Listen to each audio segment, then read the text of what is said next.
My name is Megan Shore, and I'm the director of the Center. Tonight is our last lecture in this year's lecture series, Our Best Kept Secret, Catholic Social Teachings. I borrowed the title of this year's series from a 1984 book by James Hugg and Edward de Beery. Hugg and de Beery recalled the frustration they experienced when their colleagues would refer to the Church's social teachings as the best secret in the Roman Catholic Church, heard throughout the wide economic and political matters. At the heart of the Church's social teachings is the call for Christians to respond both collectively and individually to injustice in our world. We started off this season with Father Bill Ryan, one of Canada's longtime defenders of social justice, introducing us to the Church's social teachings.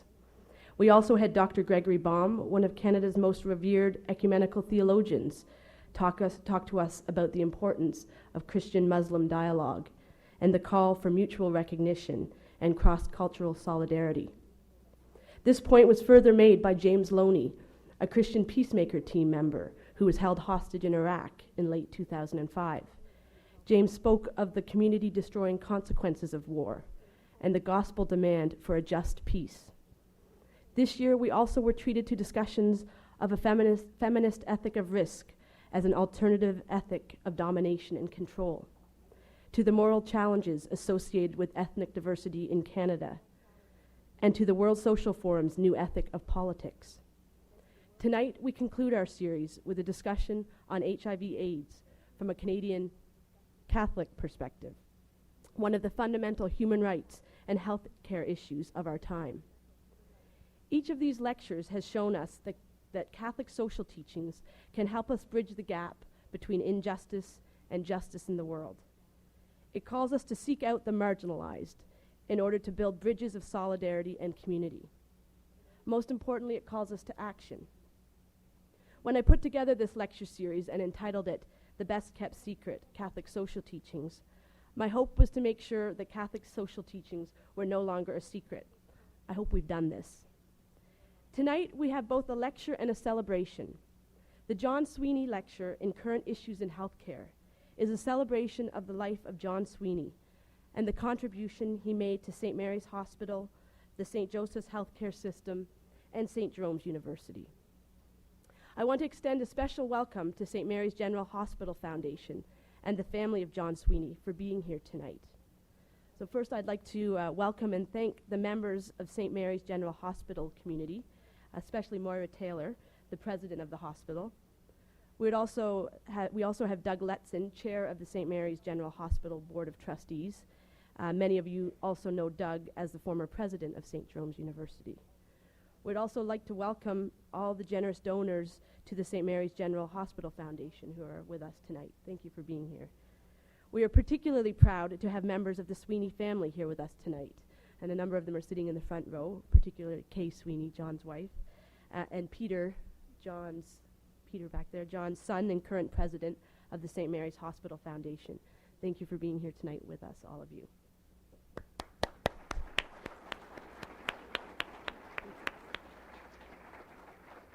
I have invited Doreen Motes to say a few words about the partnership with St. Mary's General Hospital Foundation and St. Jerome's University Center for Catholic Experience.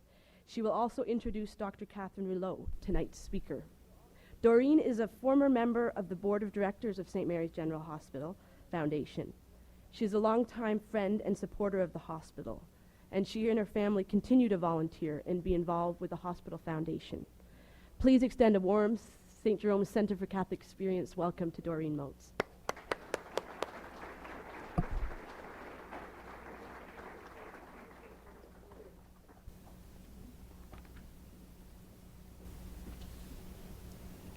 It's a great pleasure to add my own words of welcome to the 5th annual John Sweeney Lecture on behalf of all of us associated with St. Mary's General Hospital and its foundation. This is an important event in the life of St. Mary's when we honor an individual whose commitment to public life in general and to our hospital in particular reminds us all of the impact one person can make to a community. The annual John Sweeney Lecture in Current Issues in Catholic Health Care was initiated by St. Mary's General Hospital to honor the memory of John Sweeney, who died in July 2001. Among his many contributions to our community, John served on the board of trustees of St. Mary's Hospital for 10 years, and the hospital benefited immensely from his wisdom and commitment. John was also committed to the notion that faith and public service need not be incompatible. The St. Mary's General Hospital Foundation and the Sisters of St. Joseph's of Hamilton jointly fund this lecture. We are grateful for this opportunity to remember and to honor an individual who touched our organization so profoundly. If you would like to help to carry on this lecture, you will find donor cards on your seats supporting the Sweeney Endowment. You can leave them at the back at St. Mary's table on your way out if you wish. I would also like to recognize Kay Sweeney and members of her family who are here with us tonight to mark this special occasion. As we all know, the HIV/AIDS pandemic is a crisis that obeys no borders. Sadly, however, it is the world's most destitute that have borne the brunt of its ferociousness. And we know this is more than a medical crisis. The pandemic has had and continues to have a devastating effect on the poorest of the poor, community and development, and even global peace and security. And what of the Church's response? Well, this evening we are fortunate to have a medical director who will share with us her perspective, both clinical and spiritual. Dr. Catherine Rouleau is not only a staff physician at St. Michael's Hospital in Toronto, but is a member of the Dignitas International medical staff. Dignitas may be familiar to some of you associated with St. Mary's, as it was founder Dr. James Orbinski spoke at one of our events in 2005. Its mission is to provide a quality of life with dignity for children, youth, and families affected by HIV/AIDS in resource-poor settings. Among other duties, Dr. Rouleau has been the medical director of Dignitas Project in the Zomba District of Malawi. Please join me in welcoming Dr. Rouleau this evening.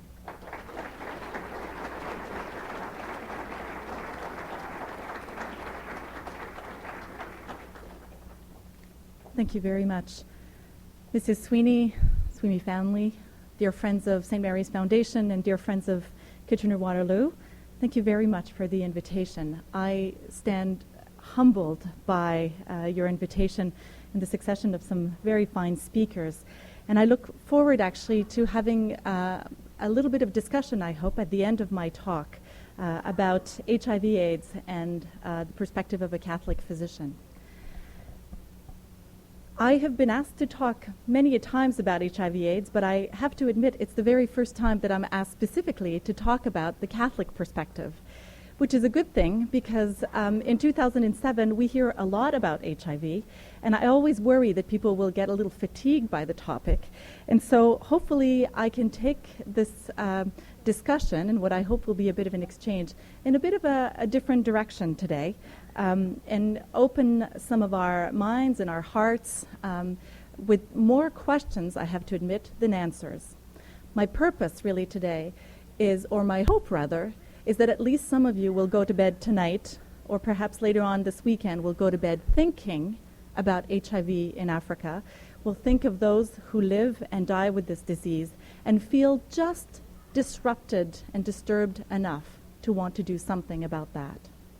I know that this is not new to many of you, and I don't pretend to be the only person to talk about this, but I do think that we have a collective role in reminding ourselves about HIV/AIDS in the Catholic perspective. So what I suggest to do today, what I would like to do, is actually to offer up reflection on 4 aspects of poverty and how they relate to HIV/AIDS. If you were my non-Catholic friends and you were to hear me say what I've just said, you'd probably think, great, all dressed up on a Friday night with a great group of people for a party, and she wants to talk about poverty. Well, there you go. That's the Catholic piece. But before you start thinking about catching the latest Hollywood movie at the local theater, let me tell you that I will not only speak of poverty. The story of HIV/AIDS, and particularly my experience of it in Africa, is full of stories of courage, of compassion, of success, of laughter, of friendship, and of love. So I promise you that I will not just delve on poverty alone, and I will do my best to offer up the full spectrum of the reality of HIV/AIDS. But why poverty? Why choose that topic? Well, essentially for 2 simple reasons. The first one, and the most obvious to me, is that poverty is the mother of HIV. For all of the science, for all of the virology, for all of the fancy technicalities that we know and understand about HIV nowadays, the bottom line is HIV is what it is today in our world, and particularly in Africa, because of poverty. The financial poverty over there, and our collective poverty in addressing or failing to address that scourge many years ago when it showed up on our radar screens. The second reason to talk about poverty is that I don't have much chance to hang out with a bunch of Catholics and talk about these things. And while there are lots of things that we're not sure about, one thing that I think Catholics are sure about is we know poverty is our business. It's been our business from the get-go. I think when Christ came, his business was poverty. He was there for the poor. He was there primarily for the poor and the marginalized. And so I thought I'd follow my lead from the head guy and just go back to basics and talk about poverty. Now let me tell you what I'm not going to do tonight before I lunge into this talk. I am not a theologian. I am a Catholic. I have pickled in wonderful Catholic broth all of my life. I have been extremely fortunate to have a wonderful family that has done its best to try to instill in me some Catholic values. I have been even more fortunate to be surrounded by religious, by priests, by friends, by communities that have been deeply rooted in Catholicism. And I hope that I have picked up from that the necessary thoughts and feelings and understanding to share with you today. But I am not a theologian, and I will not launch into any complicated theological analysis of HIV, AIDS, or anything related to it, so you can rest assured. The second thing I will not do, and I encourage us not to do, is to glorify HIV/AIDS. It's amazing to me that there is a bit of a bandwagon of HIV/AIDS these days. We are blessed in this country to have some fantastic speakers on the topic of HIV/AIDS. The most obvious is Stephen Lewis, of course, but there are many others. You've mentioned James Orbinski, and other people have been incredibly articulate about HIV/AIDS. And it gets us this kind of sense of mission and of enthusiasm sometimes when we talk about it, that there's somewhere for us to go, that there's all this work to do. And I think we need to be very careful in reminding ourselves that fundamentally HIV is a tragedy. There is nothing good about it. There is nothing glorious. There is nothing even remotely okay about the fact that 40 million people are infected with HIV/AIDS. And I know you know that, but I need to remind myself of that when I go around and talk to so many people about work that I must admit brings me a lot. It is work that I love to do, but it is work that I do on the back of people who are dying of a disease that is preventable. And I think we need to remind ourselves of that. The third thing I will not do, and hope not to do, is to pretend that I'm an expert. I have some knowledge of HIV/AIDS. I certainly have some experience of the care of HIV patients, both here in Southern Ontario and in Africa. But I don't consider myself an expert. I think the true experts are actually living in Zomba, in Chipini, in Mayaka, in Thailand, in Russia, in tiny villages the world over, particularly in sub-Saharan Africa.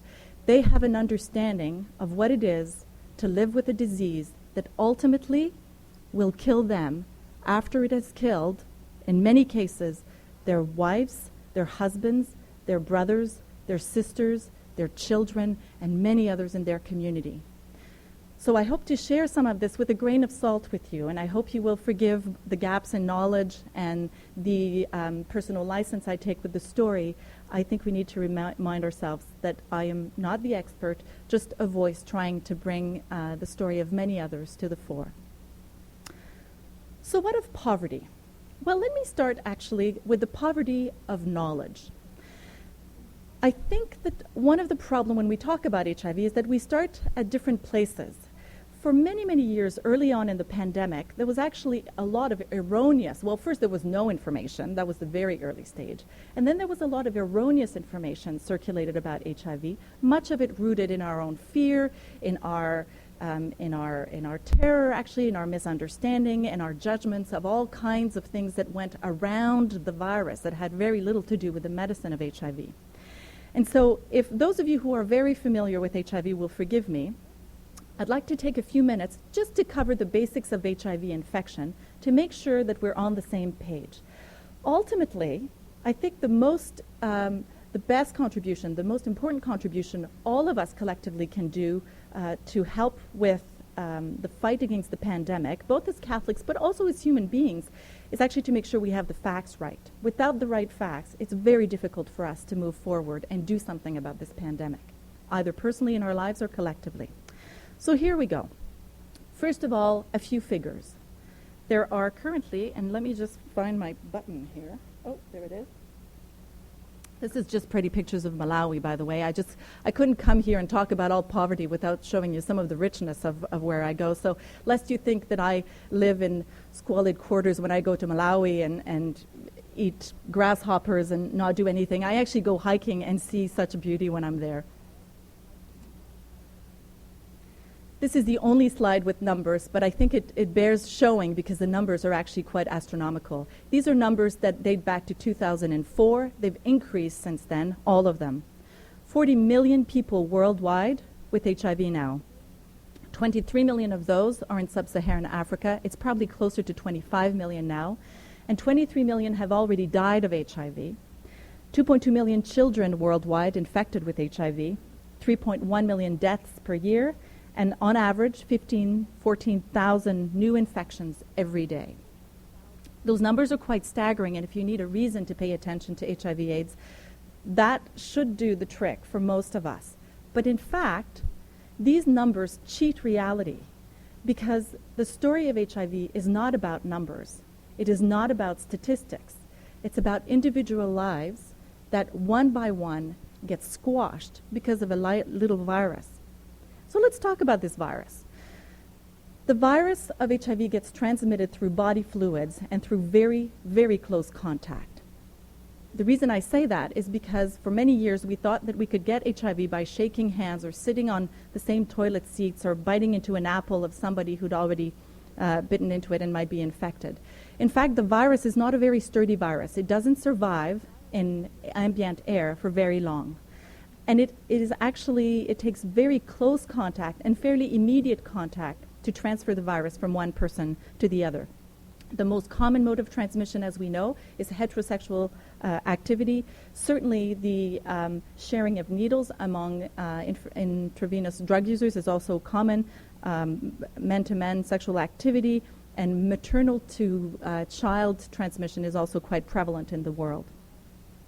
Once the virus enters the body, and I should also specify actually that it is much, much easier because of physiological reason for a man to infect a woman than for an HIV-positive woman to infect a man, and that has largely to do with the physiology of the vagina and the presence of viruses in the vaginal wall. Once the virus is inside the body, in many people nothing happens. In a small number of people, they will get a flu-like illness, a bit of a rash, some swollen lymph nodes, maybe a little bit of aches and pains. It goes away within 2 weeks, and then nothing. And for the majority of people, nothing at all, for a very, very long time. It's important to remind ourselves of that as we point fingers to people who, quote-unquote, infect others. During those latent years, the virus is busy at work, and it essentially, slowly, kills off our immune system, which is essentially the army of cells that defends us against other infections. It takes a long time. Our bodies are well designed, well made, and initially they fight back. But over time, slowly the number of CD4 cells, of T cells that are immune cells in our body, goes down and down and down. And when they've reached a certain low levels, then the people who are infected start showing signs of what we call opportunistic infections. The opportunity of those infections is they take the opportunity of our low immune system. These are infections that we would normally not see in the well population, but that are quite typical. They're like little red flags, typical of HIV infection in others. The other thing that HIV causes, and we haven't known this for very long because for a long time people died so quickly, is that HIV causes early dementia. It causes depression because it loves to sit in the brain and change the chemistry of the brain, and it is very good at causing cancers as well. So eventually the individual loses most of its usual or his or her useful immune system, catches a disease, and dies of that disease, most typically either a meningitis or a pneumonia, an infection of the brain or an infection of the lungs. In North America today, we have upwards of 20 medications to treat HIV. And those medications need to be used in a triple combination. So we need to use 3 medications at all time, and we do this to confuse the virus so that it doesn't actually learn how to become resistant to one of those viruses. And in doing that, we're able to bring the viral load, the number of viruses in the blood, all the way down to undetectable.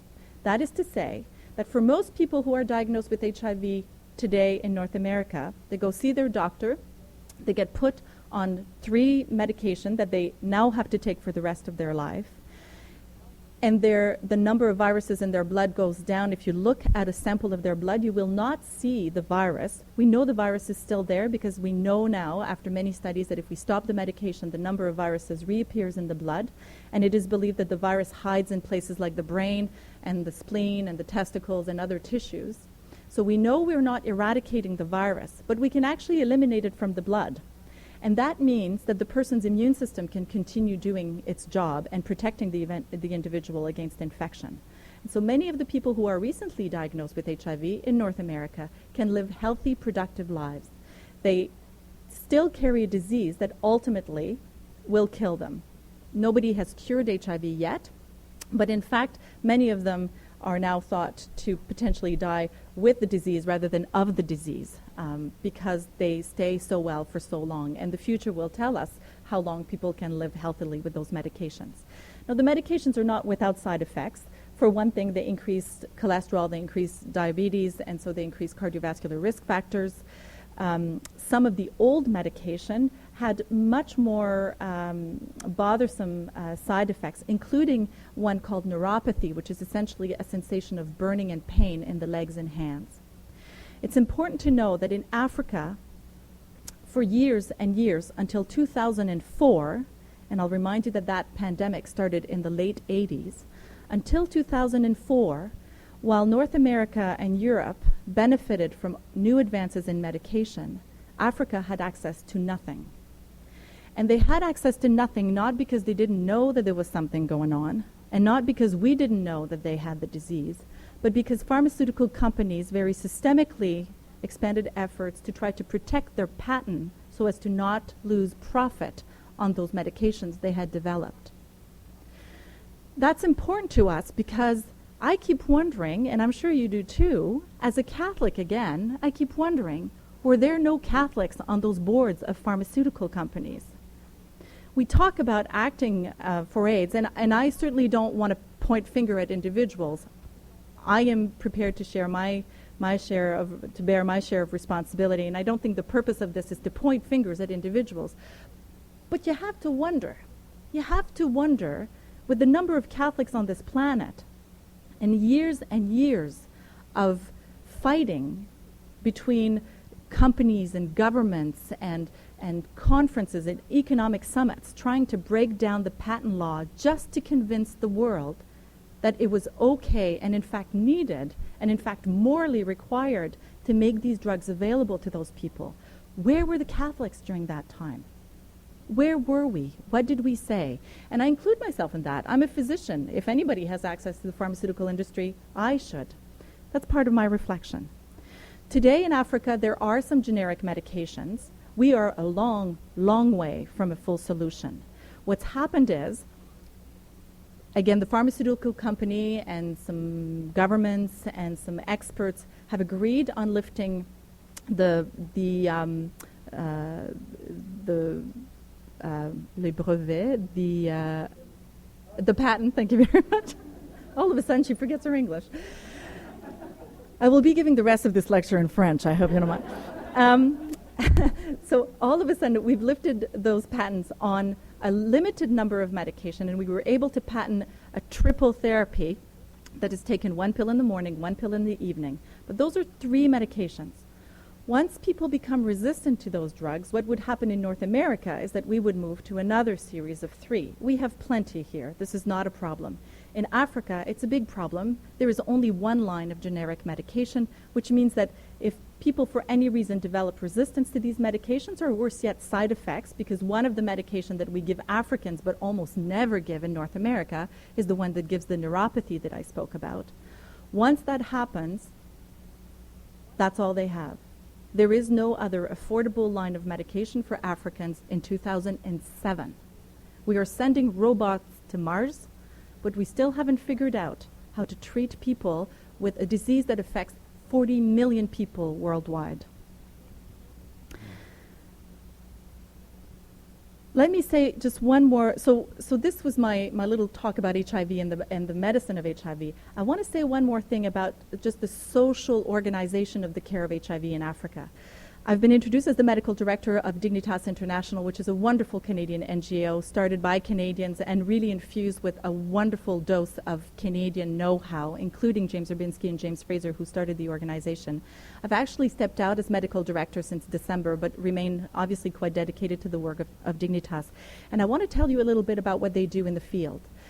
The problem with the medication in Africa is that by the time we got them the medication, which actually need to be explained to patient, because if they miss doses, they will quickly become resistant. By the time we got them the drugs, 50% of the healthcare staff of Malawi had died, and Malawi is not unique in that position.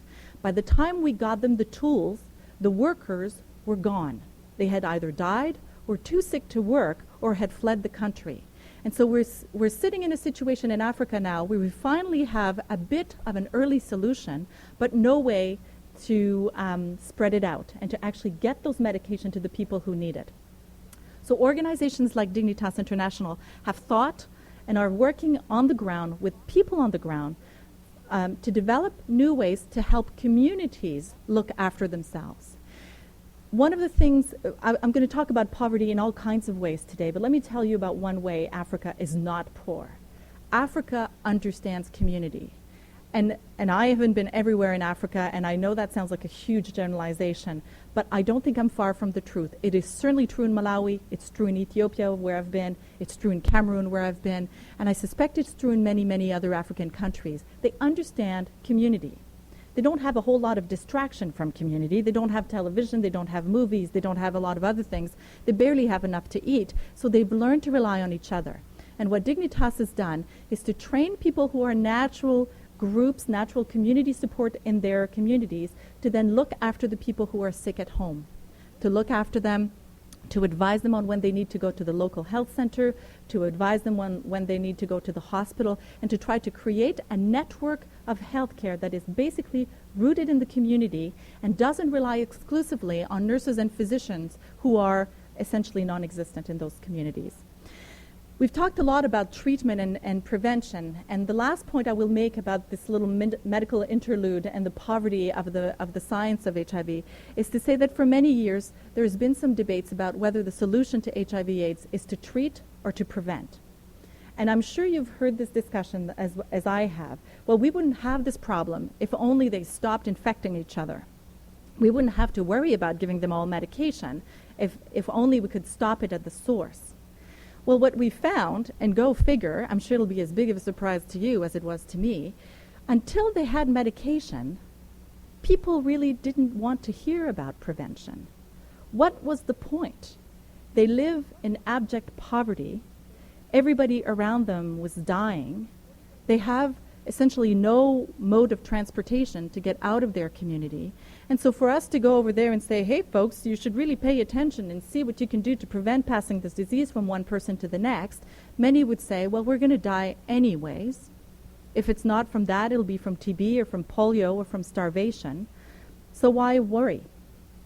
Now that they have medication, go figure, those human beings who are in every way very much like us human beings are quite happy to take the medication. They are, in fact, far more compliant with their medication than the patients I see in downtown Toronto. We've had great success in Africa. They understand. It is not ever, as many had intimated, that they didn't want medication or didn't know how to take medication. They understand quite well. They're quite excited about seeing their children grow up and living a full life.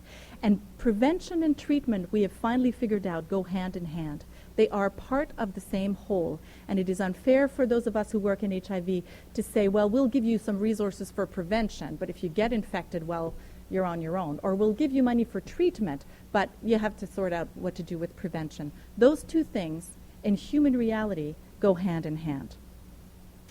So that was my first area of poverty, the one I wanted to talk about first, this poverty of knowledge. I hope that some of you have gained a little bit of knowledge. And in fact, just for my own curiosity, how many of you have learned at least one thing from what I've just said? Okay, all right.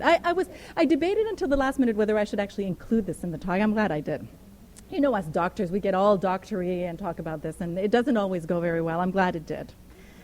Let me move on to another kind of actually, before I do that, let me show you a few faces of HIV. I only have a very few pictures today, but I have found that the least I can do, having spent so much wonderful, rich time with the people who live with this disease, is actually to show you some of their faces. So here are some of the pictures of people living with HIV in Zomba. HIV is a family disease. It is never an individual disease because if one person in the family has the disease, everybody suffers. This is what it looks like in the hospital in Zomba. I should say that for the first 2 years of our project, the medical director on the ground of the project was a doctor by the name of Kevin Bizanson, who had just come from doing palliative care medicine at the Grand River Hospital. And he and his wife and his adorable son, Simon, were members of this community for many years. And I'd like to think that some of Kitchener-Waterloo found itself all the way in Zomba and vice versa. This is a group of HIV-positive people who are gathering under a tree to learn from each other how to cope with the disease. And this is Jonathan. Jonathan was our second pediatric patient. You can see here that he came full of abscesses. This is Jonathan and his grandfather. We'll talk a lot about women and the impact of HIV on women.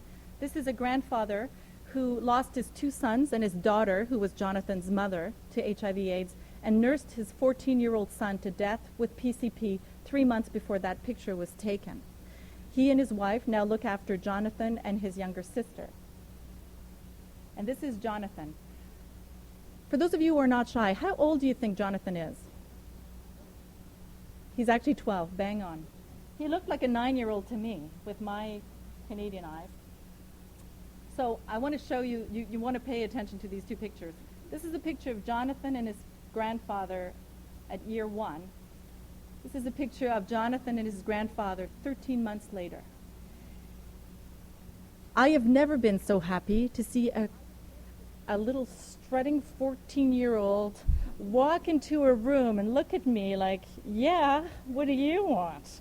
I didn't recognize Jonathan when I saw him. I recognized his grandfather because I'd been showing those other pictures on various talks for a year. And when I saw the grandfather, I thought, this can't be. And so when I said, is this Jonathan? He just looked at me like, yaha, I'm here with my jacket and I'm looking good. And he did. So that was the first area of poverty. Let's move on to another area of poverty. I want to tell you the story of Lucy. And in fact, I'll show you a picture of Lucy. Lucy is the tallest one in the back. Lucy is 17-year-old on this picture. She is the head of household for her siblings, whom you see on the picture. The woman in red at the back is an aunt who had not visited Lucy for over 18 months, but showed up when she heard that I would be visiting Lucy. The dress that Lucy is wearing is a dress that she borrowed from a social worker because she was too ashamed to wear her own clothes in front of the big white woman coming from Canada. Lucy is a force of nature. She is enrolled in a program that essentially exchanges work for school fees. So she gets up at 4 in the morning, she goes to work for 2 hours, she comes back home, she prepares her siblings for school, she sends them off to school, she goes to school herself, she comes back at the end of the day, she makes another water run, she cooks dinner or whatever there is to cook, she sends the kids to bed, and then she starts studying. And when I asked Lucy what was the hardest part of her life, a true sign that I was out of things to say because I didn't know what else to say to this 17-year-old, with the smile that you see there, she said, well, my biggest problem is that by the time I get everything done and I'm ready to study, there's no light, so I can't read. I don't know how many of you remember being in school, and I know we're in a university. I can tell you there were many times in my life when I prayed that there would be no electricity. So I would have an excuse not to study. Well, not Lucy. Lucy's at the other end of the spectrum, and Lucy has to expand more energy than I ever had in my entire academic career just to continue to stay in school. Before I move on, before I tell you more about that, let me tell you another story, the story of Chimwemwe. Chimwemwe in Chichewa means happiness. Unfortunately, Chimwemwe, who I met in June of 2005, I believe, was everything but happy. She was 21 at the time. She'd been a head of household for 5 years. She'd lost both her mother and her father, and after their death, it had to move from her house in town to a house in the middle of the country because she couldn't hang on to her house and it was basically repossessed.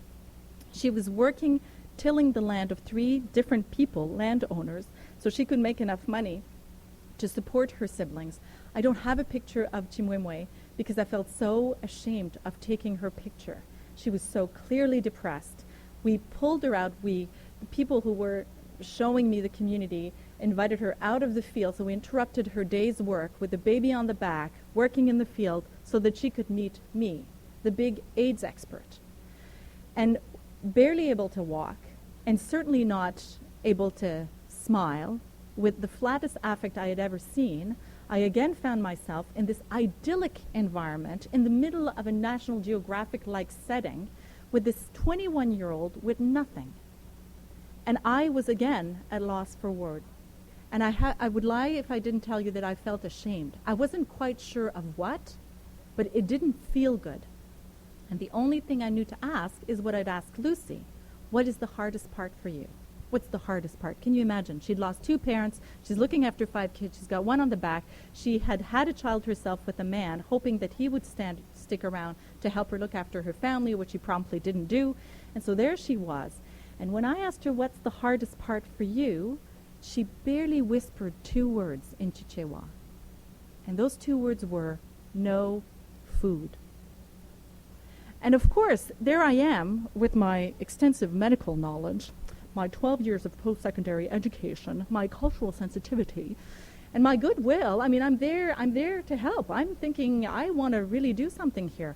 But what do you do when a 21-year-old mother of 5 all of a sudden confronts you with the fact that the HIV knowledge that you brought is really quite secondary when you don't have even enough to feed your family? And I was so curious, I actually asked Chimwemwe, how much does it cost? Just by fluke. There were 2 elder women with us in the village, and they started talking very animately, and they were going up and down, and I was thinking, oh goodness me, must be like the oil prices. It goes up, it goes down. It just seemed, I was thinking $60 a barrel or whatnot. Well, the answer was $10 a month to feed a family of 6. She'd been on the list of donors. The donation had ran out, and now for 4 months she had been without food for her family for $10 a day.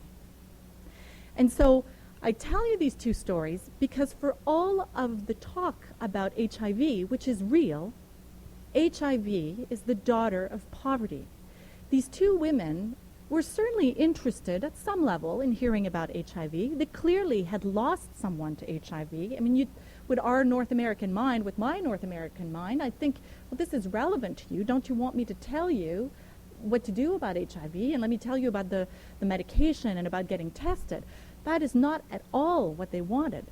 These are women who live in such abject poverty that they are struggling just to survive and to educate. And again, the question comes to me, how did we Catholics let that happen? There are many things, including medication at some level, that we can say, well, it's not really our business. We're not in the business of making medication, but we're certainly in the business of feeding people. I mean, this is not exactly exotic. If we look in the gospel, if we look at what was done early on by the Catholics, by the Christians, this is our business. That's what we've done. I was naked and you clothed me. I was hungry and you fed me. Surely, collectively, around the world, not just here, surely Catholics can do something about that. The rest of the world can find excuses. They can say, well, economically, this is not what we want. They can say, well, culturally, this is not appropriate. They can say, politically, this is not opportune. They can say all of that. But for Catholics, how do we excuse that? How do we reconcile ourselves with the fact that it is our job? That's our MO. That's what we say we do. We go to church, we pray for the poor, and there they are.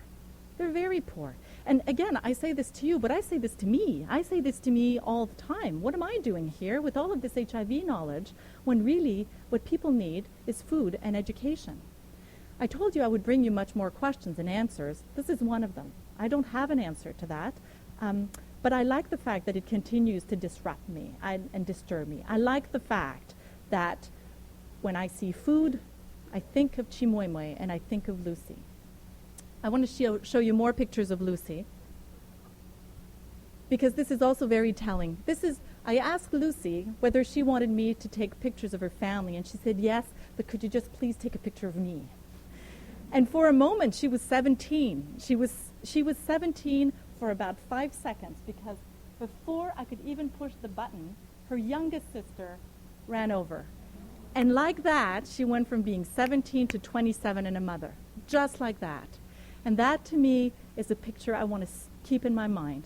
That is what HIV does. It pushes you out of being 17 and being happy with your pretty dress, wondering how long you're going to be able to wear it and keep it clean, and it turns you into a mother immediately. This is the laundry. She had forgotten to take it out, and she didn't want me to take a picture of it. She was quite embarrassed. And in the end, she said, okay, and I felt embarrassed. This is laundry. This is the whole of it. She had done laundry for the family. That's what was drying. And that is her kitchen. Those are children who are not shopping. They're not shopping, and they will probably never shop at that place, at this market, because they don't have money. They're there to work. And what are children that age doing out of school? They're there out of school maybe because they can't pay the school fees, maybe because they don't have shoes and they're made fun of without the shoes, or maybe they don't have the school uniform and they're made fun of because they don't have the right clothes. And of course, from this perspective, we think, oh, come on, for heaven's sakes, just forget the shoes and the pride and just go and sit. It's very difficult to be a child and to be humiliated daily because you don't have shoes, and to try to think or even want to think about learning. And again, some of that, I think, some of that responsibility is for us to bear. These children are eating dry cassava. Cassava is a cereal which has very minimal nutrition value at the best of time, but this is dry cassava that won't go bad. It is essentially like chalk, and it is drying out there in the sun for the famine time, because it's better to have chalk in your stomach than nothing at all. As they say in Malawi, it hurts less. And these children are completely oblivious to that. They're just, as you can see, they do what children do. They're having fun. They're posing for the picture. They're having a blast. The irony of this picture is painful. These are children playing with the chalk their parents and themselves will eat when the food runs out, and it will. That was the second kind of poverty. Let me tell you about a third and somewhat more sensitive issue, sensitive phase of poverty, and let me just look at my time here. We're doing okay. And that is the poverty associated with the voicelessness of women in many parts of the world, and in particularly in some of the communities I've been in. Now, before you all roll up your eyes and assume that I'm going to launch into an anti-Catholic rant on the position of women in the church, you could not be further from the truth. I am actually quite happy as a woman in the church. I've told you before, I've grown up a happy woman in the church. I've been blessed to have many people around me, men and women, make me feel quite included.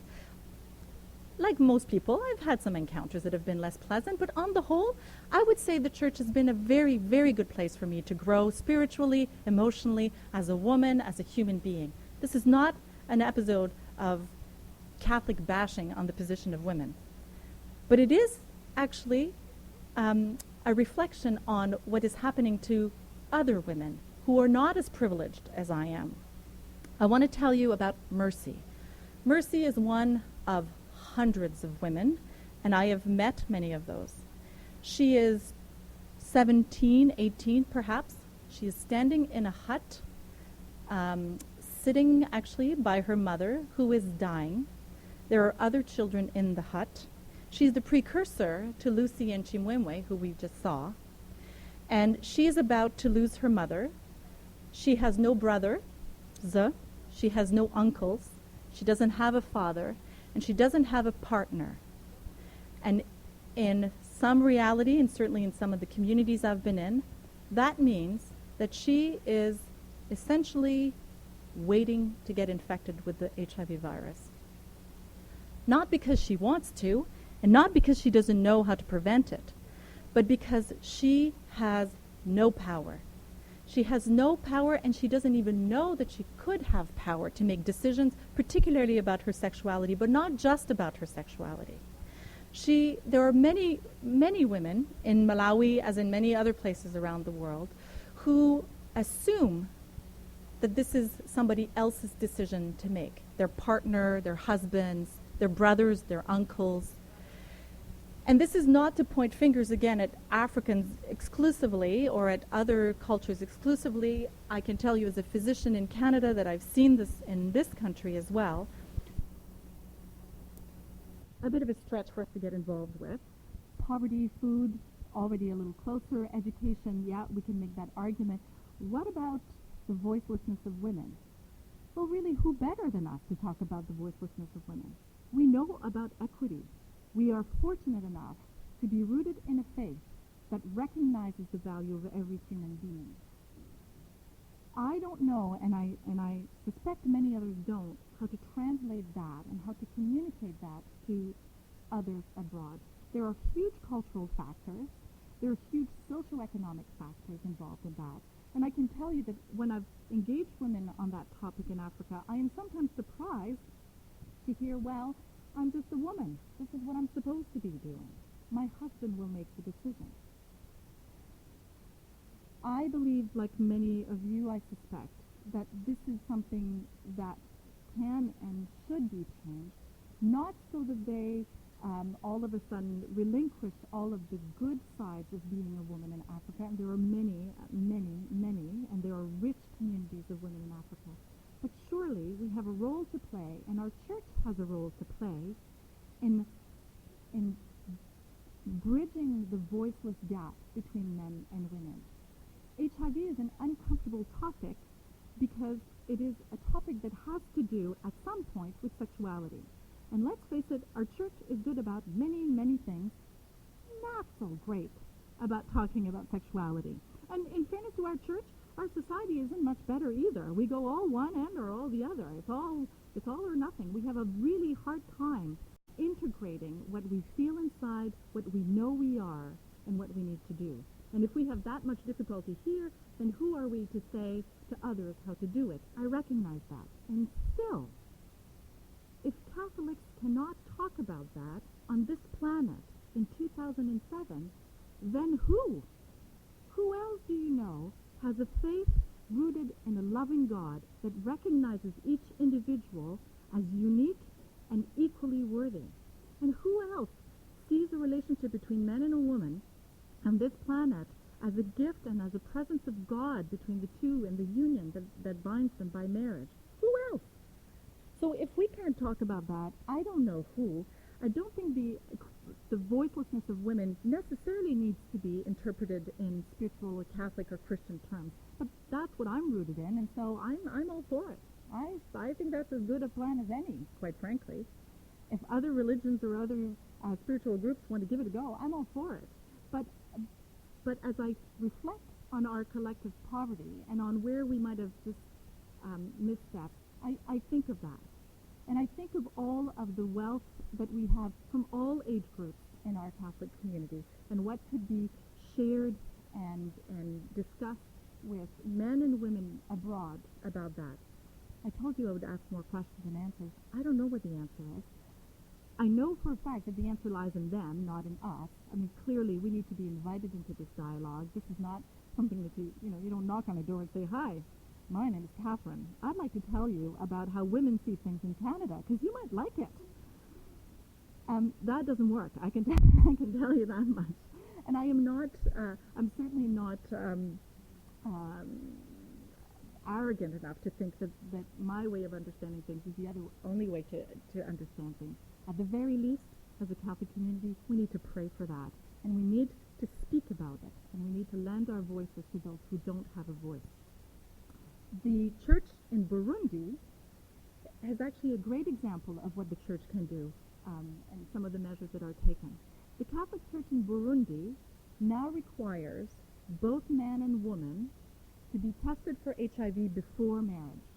They do not ask for the results, and if they find out the results, they do not withhold the sacrament of marriage.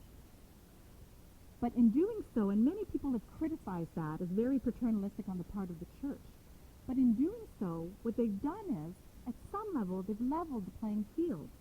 Because now at least women know that their husband knows his status before. One of the group in society at higher risk of contracting HIV are newly married women, the world over, particularly in India and in Africa. And the reason for that, of course, is many of them stay abstinent before marriage. The husbands apparently have, or the men apparently have a bit of a harder time prior to marriage, and in some cultures that is acceptable. And so the husbands will be infected before marriage and will infect their new wives. And so the step taken by the bishops of Burundi, I find quite liberating. It is not coercive. They do not say that they will not do something, but they highlight in a very supportive way the fact that people need to be accountable to each other.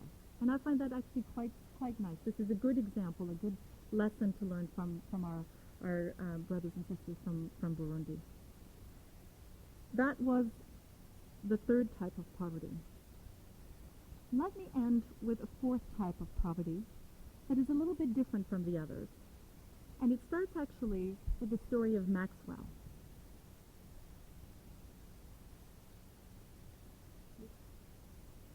This is Maxwell. I saw Maxwell the very first time I was in Malawi, and I actually saw him with Kevin Bezanson. I was there to try to help Kevin with some of the more complicated cases.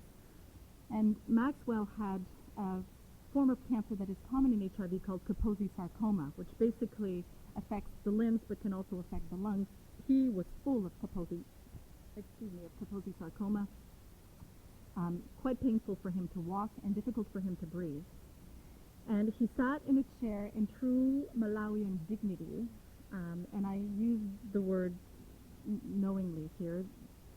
There is something about the dignity of the African people in the face of disease that is actually quite moving and quite unique to their setting. He sat in his chair with all of the human and African dignity, and he looked at me after I commented on his disease, and looking at me straight in the eye, but without an ounce of drama, he said, "You need to promise me that you're going to cure me." I've been in practice for 10 years, and I've heard many things from many patients. I'd never been asked that before. And summoning all of the defenses that I learned in second-year medical school about communicating with patients, I looked at him as cool as I could, with a heart rate of about 275, and said, "I cannot promise you that I'm going to cure you, but I can promise you that I will do my best." He thanked me, he got up, and he left. And 2 days later, I was in the same office with Kevin again, and Kevin was called out of the room to see someone outside. And so the door was left ajar, and there in the frame of the door appeared Maxwell, who was at the hospital to get some blood tests done. And again, very calmly, without any drama, he made eye contact with me. He reached out of the frame of the door to pick up his son, who you see on the picture. And as if to make sure that I might not have understood perfectly the first time, he showed me his son and very calmly said, "The reason I need you to cure me is so that I can see my son grow up." And without waiting for a response, he turned around and he left. I saw Maxwell a few times after that. He was admitted to hospital and he was started on treatment, the treatment that's available in Malawi. He did better for a few weeks, and then he died in February of 2004. I have learned many things from Maxwell, and he has touched me in a way that very few patients have in my entire career. Maxwell knew that I knew how to cure him. He knew that if I'd seen him on Sherbourne Street in downtown Toronto, or at St. Michael's Hospital, or even at St. Mary's Hospital in Kitchener-Waterloo, if I'd seen him there with the same medical problem, he would probably be playing soccer with his son in the park this weekend.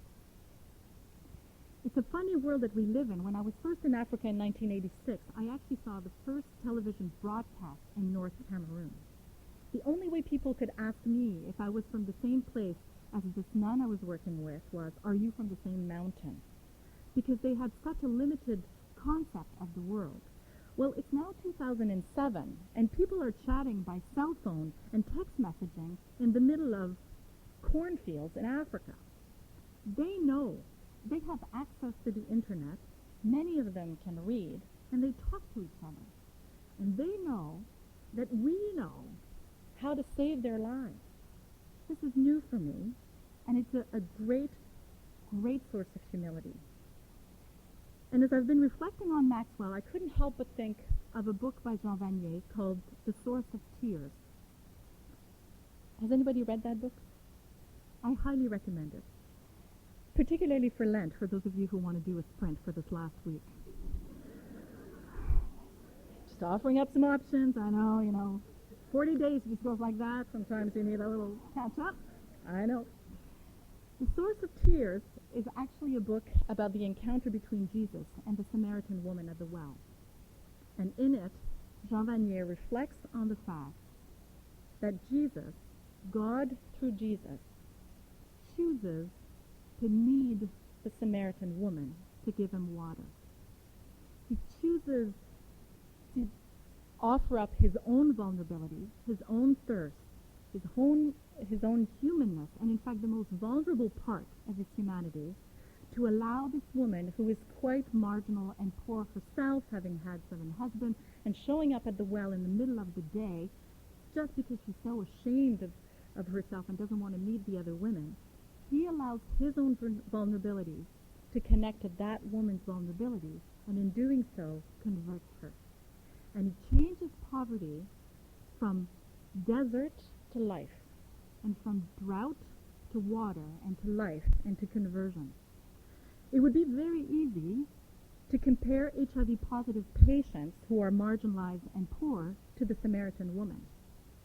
But I have to tell you, in my experience, I see myself in that Samaritan woman, and I see a lot of Jesus' vulnerability in Maxwell.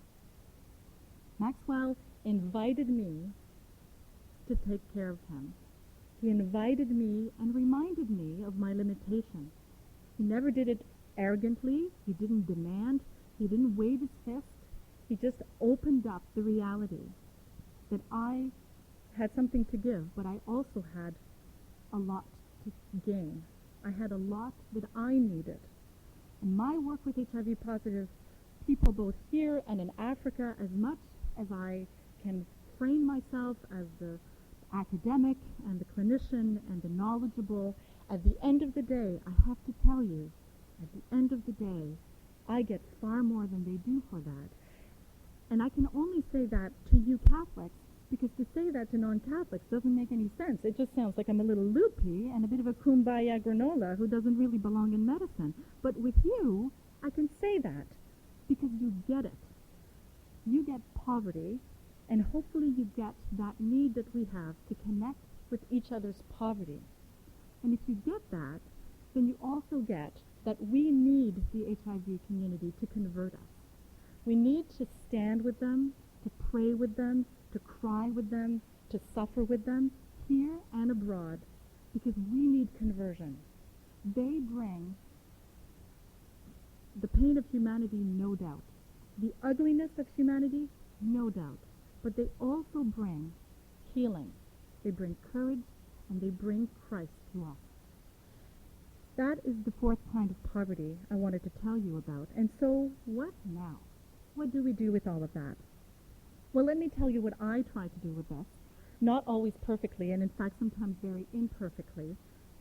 But again, it is Lent, and we've talked about poverty. So here are some of the things that I think I can do about it, and some of the things you can do about it. Because it's Lent, we're going to talk about prayer, fasting, and almsgiving. I think we need to pray for that. Again, not something I often tell people when I give public talks. I talk about prayer to my patients fairly often if I know they're Catholics and are not going to sue me for talking about crazy things. But with you I can talk about prayer because it is such a core part of who we are. And it is a core part of the solution. The world doesn't know that, or not all of the world knows that, but we know that. In fact, we know that not only does it work, but it's needed. And we need to pray for ourselves and for our own poverty. And I think we need to pray for Africa and for all those who are living, who are infected or affected by HIV/AIDS. The prayer should be constant. Fasting is about giving up. I think we need to fast on judgment. We need to fast on fear. We need to fast on stigma. We need to fast on all of our preconceived ideas about what bad things got these bad people in bad trouble. They're human beings who have made some good and some bad decisions, and unfortunately, unlike mine, which usually involves my hips getting bigger and my cardiovascular risk factors getting higher, theirs ends up in an infection. I don't mean to whitewash individual responsibility with that, but I certainly don't mean to whitewash our responsibility either in that. And I think that Lent and the time after Lent is a good time to give up some of those judgments and preconceived ideas. And in terms of almsgiving, well, it's really about giving. Sure, we can give money. I think all of the projects in the world need money. But we can also give voice, which is far, far more important, I think, than any money we will give. If you talk to two people about something you've learned about HIV over the last month, you will have increased the knowledge of HIV, the awareness of HIV, to a new level. And that is not insignificant, because until we talk about this comfortably, freely, frequently, very little is bound to happen. We can give some of our time, we can give some of our voice, we can give some of our energy, we can give some of our attention to HIV/AIDS, both here and abroad. Prayer, fasting, and alms are, I think, what I need to do, and I think what we collectively can contribute to the fight against AIDS as Catholics. And if we do that, and if we are in touch with our poverty, then we can live by the words of St. Paul. When we are weak, then we are strong. Thank you very much.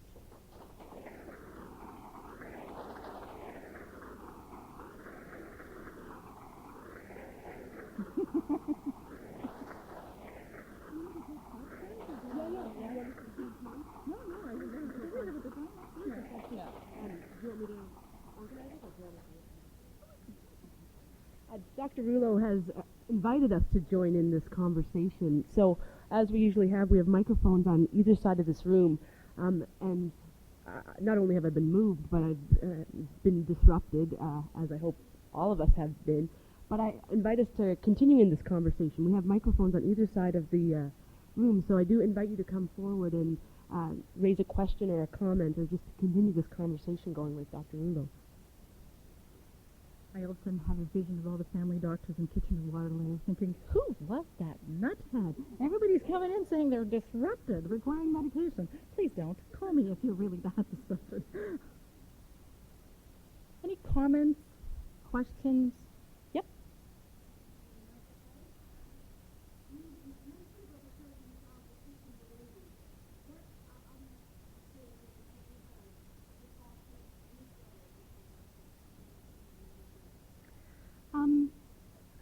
Surprisingly, well, the community-based groups that I talked about at the beginning, the way we are organizing community-based care in Zomba District, we use a lot of what are called their faith-based groups or faith-based organization, FBOs. And so there are some Catholic groups, as there are some Muslim groups and some Protestant groups, who actually work with the grassroots and organize themselves to go visit. So that has been one of my interactions. I have prayed and sat through their 4-hour masses, celebrating with them. And beyond that, very little direct contact actually with the officials of the church. I don't know if you realize, and I say Catholic, but in fact in Zomba there's a far larger Protestant Christian community, and they wear their faith on their sleeves. They are quite rooted in their faith, and so there's been a lot of discussion around faith and around how that translates into their life. I always get a little sad when that's followed by a bit of resignation. I think there is still some remnants from the colonial era of, well, we're children of God, and this is our burden, and we'll carry it. Not always, and certainly there's some real sparkly leaders in all communities, but that's been the extent of my interaction with them. And I have to say, when I go to church, I try not to be the doctor too, because it's not that you can really escape it, but yeah, I try to separate the two. Yep.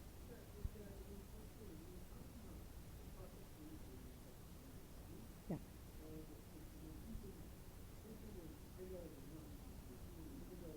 Oh, sorry, it's $10 a month. It's $10 US. Yeah, and and that, just so you know, that's for a 60-kilo bag of maize flour, which is so it's not exactly filet mignon and bechamel sauce. It's it comes in a big 60 kg bag, and maize flour is what they use to make encima, which is what they eat. So they make these sort of patties of it. They boil the flour, they make patties of it, and then they usually have what they call relish. Most people won't have the relish because they can't afford it. But that's what the $10 US a month. Sorry, will. Sorry about that. I got a little excited. Yep.